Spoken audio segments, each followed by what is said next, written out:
Bon là qu'on se le dise, j'ai vraiment froid. Hein. Je n'ai pas mis le manteau pour rien, c'est que j'ai vraiment froid. Nous sommes le dimanche 24 novembre et il n'y a toujours pas de chauffage.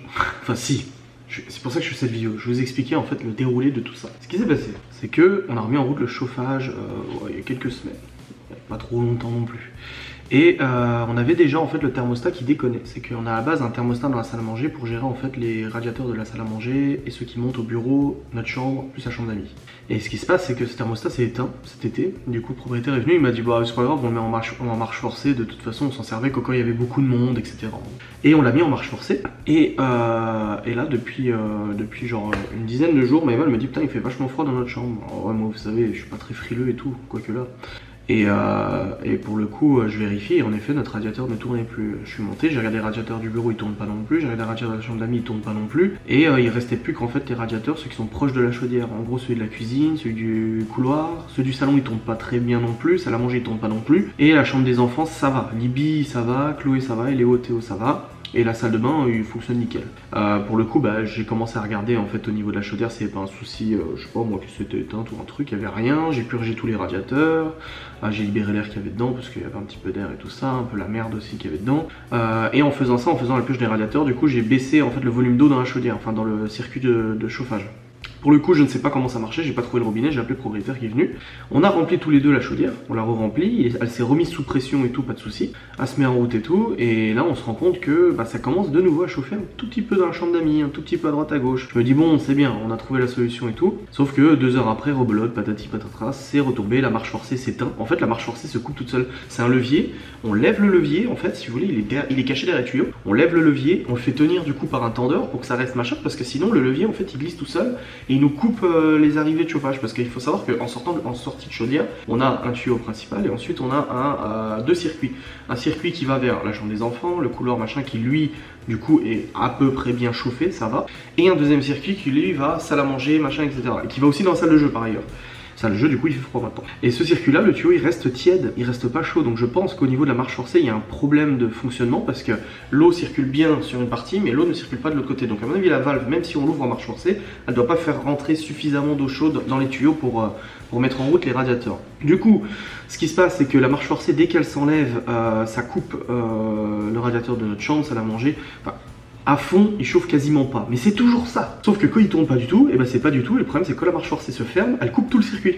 Donc il y a un matin, quelques jours, je me suis levé, il faisait froid dans toute la baraque, et je me suis rendu compte que la chaudière tournait plus, enfin le circuit de chauffage tournait plus, parce que la marche forcée s'était désactivée. Donc je suis obligé en fait tous les jours quasiment de retourner remettre en route la marche forcée.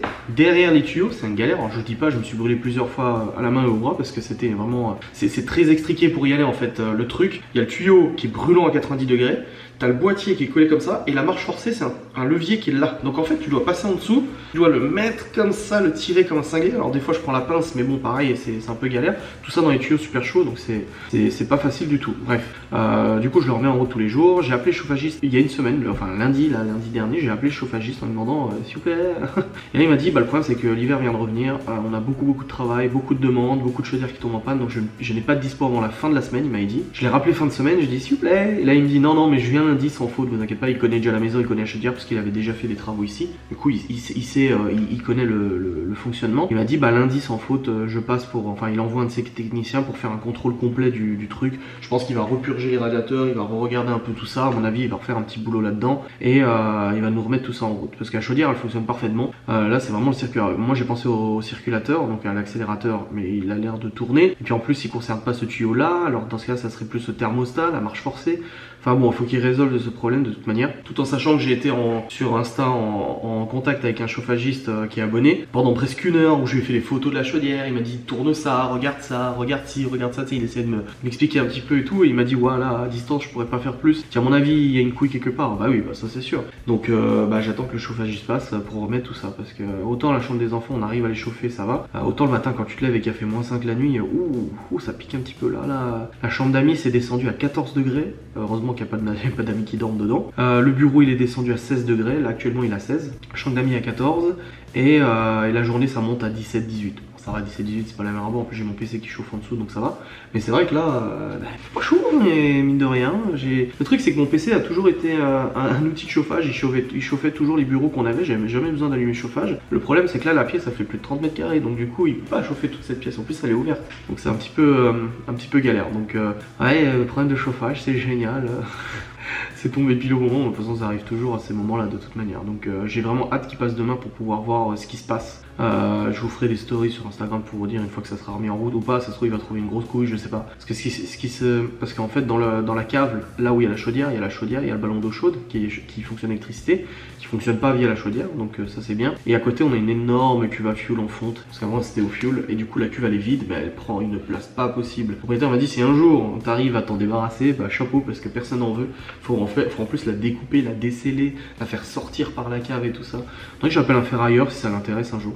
Il me dira, tu veux pas une cuve à fuel là? Vas-y, mais ouais, là-bas c'était chauffé au fuel, après c'était chauffé au gaz. Et puis là, il était prévu par le propriétaire de faire changer pour une chaudière, je sais pas quoi, une chaudière hybride ou je sais pas quoi, qui fait 30-40% d'économie de carburant, j'allais dire, de facture de gaz. Donc je sais pas, on verra bien. Surtout qu'on n'a pas vraiment chauffé dans cette maison, à la base on chauffe pas beaucoup. Je vous avais fait une vidéo en disant que finalement, même avec le front, on chauffait pas trop parce que la cheminée chauffe tout le rez-de-chaussée déjà, donc les radiateurs cuisine machin, pas besoin de les allumer. Elle chauffe un petit peu l'escalier, pour monter vers les chambres. Et après, en effet, on met, je crois que sur 6 niveaux, il me semble que c'est 6 niveaux, on doit être au niveau 2 dans la chambre des enfants. C'est bien, je crois qu'il doit faire 19 degrés dans la chambre des enfants, franchement c'est largement suffisant pour une chambre. Et puis le problème c'est que vu que c'est des radiateurs en fonte, tu tournes genre de 1 degré et tu te retrouves d'1 degré de rotation et tu te retrouves avec genre 5 degrés de plus dans la chambre. Libye plusieurs fois. Le matin je vais la réveiller pour aller à l'école, il fait une fournaise dans sa chambre, je lui dis t'as foutu quoi? Il dit bah oui parce que quand je l'ai mis en route en fait il avait du mal à chauffer donc je l'ai mis plus fort. Je dis, non mais c'est faut attendre que l'eau elle monte dedans, tu sais. Tu mets un petit peu, t'attends, tu regardes parce que là c'est une fournaise dans ta chambre, il te fait je sais pas au moins 25 degrés, c'est un four son truc quoi. Et quand elle le tourne un peu trop bas, bah du coup il chauffe plus et il se retrouve avec une chambre où il fait super froid. Donc c'est vrai que c'est pas super pratique et c'est pour ça que les thermostats sont super, les thermostats électroniques sont super bien parce que tu peux gérer toute la pièce, tu peux gérer toute la maison comme ça via le thermostat, mais là il fonctionne pas. Donc bref, on s'en fout. Donc voilà, c'était une petite vidéo où je vous blablate simplement la chaudière parce que vous êtes plusieurs à me poser la question tous les jours, à me dire là, ça en est où la chaudière? Bah ça en est que je suis obligé de remettre la marche forcée tous les jours, je me nique les bras et qu'en plus de ça, bah ça marche pas vraiment, ça marche pas terrible quoi. C'est vraiment une solution un peu bancale. Donc j'ai hâte que le chauffage se passe. Là, ça commence à faire froid. Je garde le manteau, tu sais.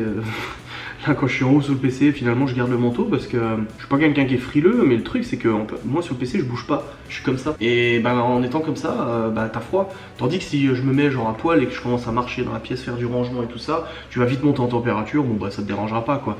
Que si tu restes immobile, c'est là que tu sens que bah, il fait pas très chaud, hein, de toute façon. Donc là, je garde ma veste, c'est pas grave, je suis très bien comme ça. Merci. Très bien. Je suis en train de noter les rendez-vous de Maëva pour son aura-thérapie aussi en même temps parce qu'on commence à développer son site internet d'aura-thérapie.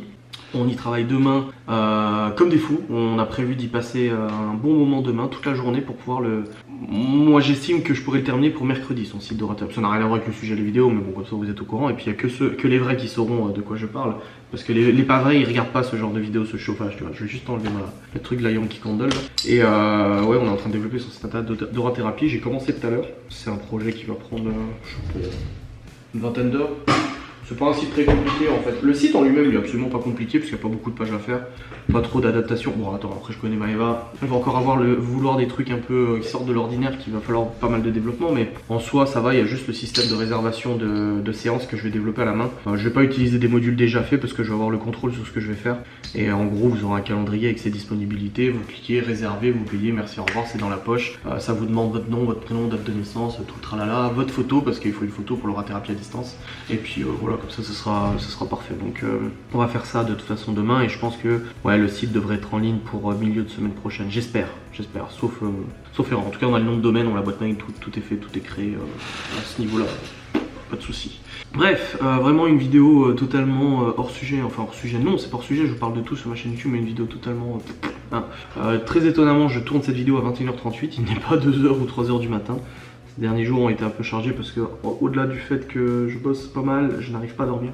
J'ai jamais été quelqu'un qui avait des soucis, mais ça je vous en parlerai dans une vidéo, mais jamais quelqu'un qui a eu des soucis de sommeil, mais là en ce moment j'arrive pas. Je fais cauchemar sur cauchemar, et puis ça te réveille, et puis après t'as plus envie de te rendormir, parce que t'as pas envie de recauchemarder, ou alors t'arrives pas à t'endormir, ça cogite, et putain j'étais pas comme ça avant, oh la vache. Maëva l'est, et je lui en ai parlé, Maëva l'est, et puis bon bah elle voit bien que je dors pas, hein, que j'ai du mal à dormir, et puis elle me dit bah c'est ce que j'ai eu pendant un moment, et ce que j'ai encore des fois quand je suis dans les périodes de stress et tout, bah j'ai du mal à dormir, et je suis là bah je comprends, je comprends ce que tu vivais, donc elle est bien gentille, elle essaie de discuter avec moi, de m'occuper l'esprit. Le problème c'est qu'il faut qu'elle dorme aussi de son côté, donc c'est pas le plus pratique pour tout le monde, mais bon après je gère, ça va, t'inquiète. Et puis en plus, ça me rend plus productif parce que si j'arrive pas à dormir, je bosse. Après, je bosse au ralenti. Quand t'es crevé, tu peux pas bosser à 100% tes capacités intellectuelles, ni physiques ou quoi que ce soit, mais au moins je bosse un petit peu plus et c'est toujours ça. D'ailleurs, j'ai toujours pas fini l'enquête de Ghostness Paranormal, elle est extrêmement longue à monter. Là, elle est galère celle-là, elle est extrêmement longue, ça a beaucoup de bruit, beaucoup de choses, il faut que je fasse attention, il faut que je fasse attention, c'est du tout. Mais j'ai hâte de vous la montrer parce qu'elle est très intéressante. Bref, merci d'avoir regardé cette vidéo et je vous dis à très vite.